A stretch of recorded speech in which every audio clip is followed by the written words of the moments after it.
Join now alongside our good friend Ross Jackson from the podcast Locked On Saints. Look, the Saints put the pads on and training camp kind of starts for real on Monday morning.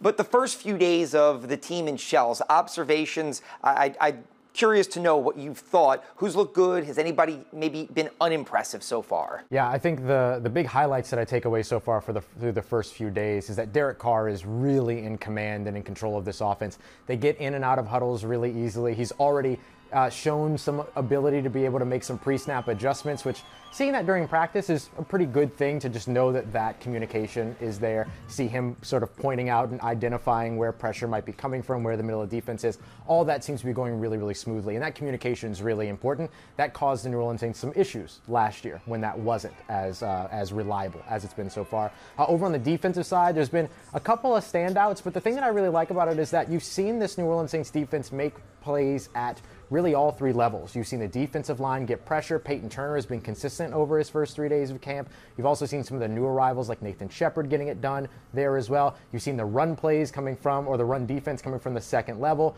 Andrew Dowell with a couple of fumbles already forced, so he's one of those guys that's stepping up in linebacker depth. And of course, one of the better secondary collections in the NFL continues to contest these talented wide receivers. I think Alvin Kamara has looked very quick and sharp. I don't want to say mid-season form, but just impressed with how good he's looked so far. It's funny, every time we get the opportunity to see Alvin Kamara during training camp, he always surprises us, even though we already expect so much of him. There's always something about, oh wow, I forgot he moves that quickly or that he moves that fluidly. His footwork is still so precise. He doesn't look like he's really missed anything. And we spoke with Dennis Allen after practice today, where I asked a little bit about the game plan of getting him more involved in space.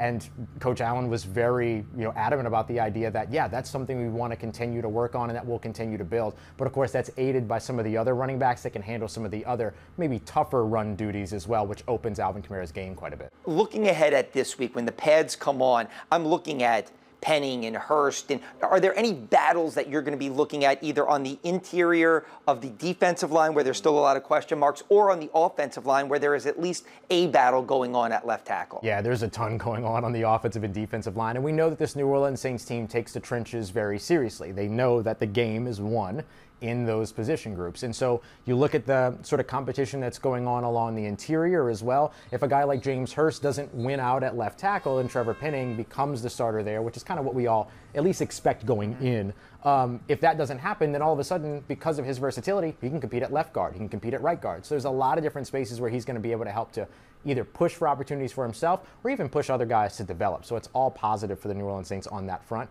Over on the defensive side, I think you're just really interesting. What's really interesting to watch is just who's deployed in what situations. Maybe a run situation or an obvious run situation, you look at a certain group of defensive tackles, they start to figure that out when the pads come on. But then if you want to attack with that defensive line, which Colin Saunders said is his favorite part about this New Orleans Saints defensive scheme, then maybe that's a place where Colin Saunders and Brian Brzee really get an opportunity to step up. All right, he is Ross Jackson from the podcast Locked On Saints. Great insight as always. Thank you.